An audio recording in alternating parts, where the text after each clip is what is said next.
Do you wanna watch my concept video with me? Hey everybody, MLGSuperSonicGamer here, or on this channel, that MLGSonic. Here I present to you the concept art video of the MLGSuperSonicGamer.EXE video. Yeah, it's a kind of dumb title, but whatever. I don't know what else to name it.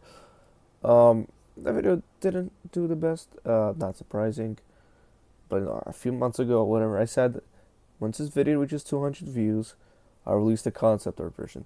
Will anybody watch this? I don't know, but just for anybody, there might be a few people interested, so I might as well just release it.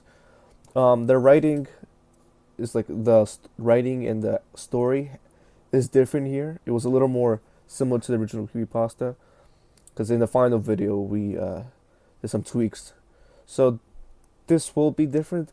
I'd appreciate it if you watched the finished version first and then came back to watch this one, because in the finished version I had a lot of work put into the art, cousin Gooby. He drew a lot of it. It took like a month to put the whole video together. So I'd really appreciate you guys watch if you watched that. And if you already watched this and you're here, well, um, enjoy the unfinished video. Hey, my name is Tom. I'm a Sonic the Hedgehog fan. I've played most of his games and know most of the characters. Though, a game I've been missing out on is a spin-off based off another hedgehog with a look similar to Sonic's. The game is called MLG Chronicles. I have never had the chance to play it until now. One day during summer break, I was on my computer until I saw through my window that the mailman arrived and dropped mail into our mailbox. I went out to get it, and while looking through everything, I noticed a CD case with a note inside. At first, I thought it was for my dad, since he has a thing for computers, but something tempted me to look inside and read the note. I immediately noticed it was from my best friend Kyle, who I haven't heard from in over 2 weeks. I could tell from the handwriting, but something was wrong. It looked scrawny and rushed. This is what he wrote. Tom, I can't take it anymore. I had to get rid of this thing somehow before it was too late, and I was hoping you'd do it for me. I can't do it. He's after me. And if you don't destroy the CD, he'll come after you too. He's too fast for me. Just please, Tom, don't even play the game. It's what he wants. Just destroy it, please. Kyle. I was weirded out. There's no way this could possibly hurt someone. I wasn't sure if it was some kind of prank, but Kyle hasn't contacted me in over 2 weeks. I then looked at the disc itself. Written in thick black marker on the top were the words MLGChronicles.exe. That was the game I had been looking into playing. From what I heard, it was really good too. To my excitement and curiosity, I decided to ignore Kyle's message and put the disc into my computer. I don't think I have to explain why that was a massive mistake. When the game finished installing, I booted it up and was immediately confused.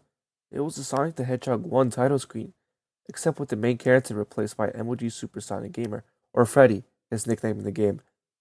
The title also read Freddy the Hedgehog instead of MLG Chronicles. I shrugged it off and pressed play, but for a split second, the image changed. Everything became rusted and darker. Freddy's eyes turned black with red pupils. Some kind of liquid ran down his cheek, and he smiled unnaturally wide. I rubbed my eyes, unsure if I actually saw that. Maybe it was just a glitch. I brushed it off. The screen went black for a bit before going to the character select screen. It resembled the Sonic 3 select screen, but it was dark, moody. The background was filled with red clouds, and there were only 3 save files. They were Freddy's friends, Fry, Shreddit, and Gooby. I was confused. The title screen had Freddy, but he wasn't playable. Maybe he became playable later on? I don't know. I didn't know much about this game besides the character designs and some of their traits. Shreddit and Gooby were locked, so I selected Fry. The screen cut to black, and what took me by surprise was that a creepy laugh played. I didn't recall this game being a horror title. It's a Sonic spin-off. The level loaded, and the level title read, Home, Act 1. The music sounded off, like it was reversed. Fry seemed to be outside a house in the middle of a forest. I walked forward to the docks and sat in the boat. The game prompted the objective, visit your friends, with 2 beacon markers showing where to go. I crossed the lake and first visited Tread's house. I knocked on the door. I got no answer. I kept knocking. Still nothing. So I moved on to Gooby's house. I rang the doorbell, looked through the windows, but the house was empty. Then, another beacon appeared, this time on top of a mountain. Maybe that's where they were? I got on the boat and went to the mountain, started climbing. Everything was going fine until I saw a dead animal laying on the ground. Fry looked horrified. I pressed on and saw more dead animals scattered along the path on top of the mountain. It was a building. As I got closer, the screen cut to black, and when it turned, everything had changed. The grass was orange and dead. No more dead animals, even some hanging from the trees. Fry was visibly horrified, and so was I. The building had a sign that read Fazbear Entertainment with a cartoon bear with a top hat holding up. Next to the door, it read Freddy the Hedgehog's home. Do not disturb. Why were there dead animals inside Freddy's home? And why did Freddy live in an abandoned facility? I had to know what was going on, so I entered.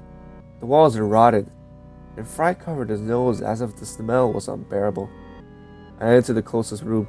It looked like Freddy's bedroom, with a hammock in the middle. Then, I heard a noise. I walked out into the hall and saw Freddy standing at the end, with his back turned. Fry looked reassured, like he thought he was saved. I made him walk towards Freddy, but then his face suddenly changed. He looked scared, like he knew something was wrong. He started walking back on his own. I held the W key to push him forward. Static filled the screen, and as Fry got close, Freddy turned his head and opened his eyes, black with red pupils. The screen went black again, and a message appeared. Hello, do you want to play with me? I was creeped out, and level text appeared. Hide and seek. It looked like Angel Island from Sonic 3, but burning. Fry appeared terrified.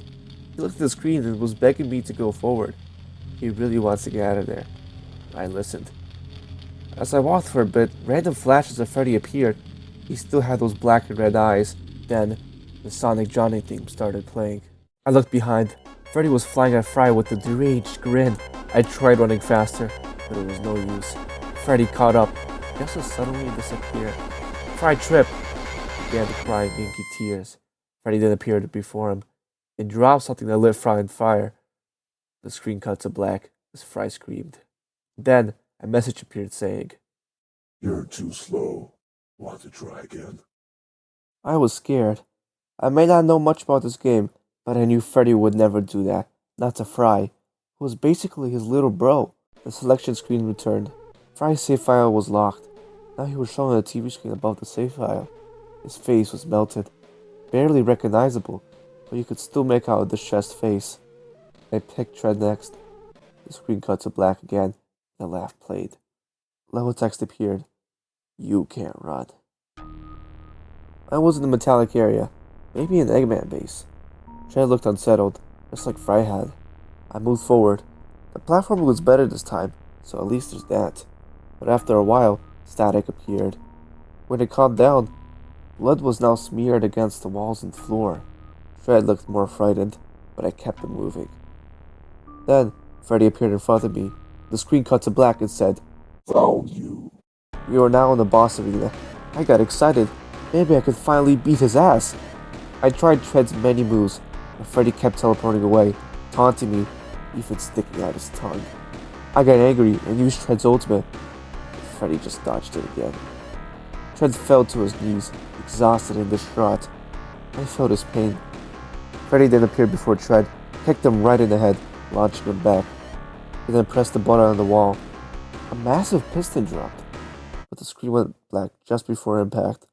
I then heard Tread scream, with text appearing. So many souls, so little time. Wouldn't you agree? The title screen came back. Tread's file was locked. His face was on the TV screen too. Glasses missing, jaw gone, skull extremely shattered. I shut off the game. I needed a break. I took a nap, but I wish I didn't.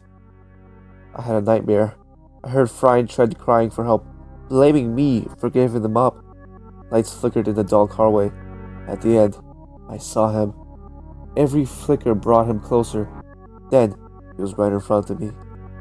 He looked real now. His eyes were voids with red pupils. Blood ran down his muzzle. He grinned wide and said, You're a lot of fun, kid. Just like your friend Kyle. Too bad he didn't last. Won't be long before you join him. I backed away. He shook his head. You're in my world now, Tom. You can't run. He grabbed me by the neck. His grin widened, and right then I woke up, sweating and crying. Was Kyle telling the truth? Was it never a prank? It felt too real. After hours of thinking, I turned the game back on. I had to know what was going on. I selected Gooby. The level title just said ... Creepy. The game placed me in some kind of facility. There was a sign, said, "Welcome to Gooby's facility." I went to what seemed like a control room. While looking at the buttons, alarms blared. Intruder detected. Intruder detected. Lockdown mode activated. Huge metal doors sealed every entry. I don't think I need to guess who the intruder is. Then, the large screen turned on. A red robotic cat appeared, asking Gooby what to do, but Gooby just stared, confused. The cat reassured him, promising to send the lucky bots to find the intruder. But then the power just suddenly went out. The doors didn't open. Thank God it wasn't like that bear game. I looked around the room for a bit, found a secret passage leading to a hallway with 3 rooms. They were living quarters. Not sure who they were for. It was a dead end though, so it didn't matter and I just returned. The control room door was now open. I went outside, and everything was wrecked. Broken walls, parts everywhere. Then I found the dismantled bodies of the lucky bots. Gooby looked terrified. Then I reached the end of the hall. Freddy was there. He looked annoyed. I tried moving Gooby back, but he wouldn't move. He was frozen in place. Tears welled in his eyes. Freddy looked at him and said, You're a toy, so don't cry when I break you. He opened his mouth unnaturally wide, larger than Gooby himself. There was a void inside. I couldn't look away, neither could Gooby. Static filled the room, then blackness. Large blood-red text appeared. Game over. The selection screen returned. Gooby's fur was darkened, eye sockets empty, jaw unhinged. His chest opened. Whatever was inside was ripped out. I hoped the game was over, but then static appeared again. After a few seconds, Freddy's face appeared. First, it was pixelated, then became crystal clear. I could see every detail. Like, if I went to touch the screen, I would be able to feel his quills. He lifted his finger, bloodied, and started drawing on the screen. I am God. I couldn't look away. I wasn't sure if I was choosing to or if something was forcing me. Then, he punched the screen. It cracked. He kept punching. It started breaking. He was trying to get out. I was frozen, watching. I was struggling to break free. I was shaking. And out of sheer luck, I kicked the wall, pushing myself back. My chair tipped over and I fell. I could move again. I then turned around, and then the screen was off. He was gone, and the computer wouldn't turn back on. I dropped to my knees, horrified. I don't know what I just went through, but I knew that wasn't Freddy. It was something else, something evil. It tortures its victims, steals their souls, and plays with them for as long as he wants. I looked at my bed, and Freddy plush sat there. Blood slowly dripped from its eyes. I knew then I was next. No matter what I do, he'll be there, waiting to play with me forever. Did you like my concept art video? I hope you did. And if you didn't, I'll get you. And if you haven't already, watch the finished version. Link in description. Thanks for watching.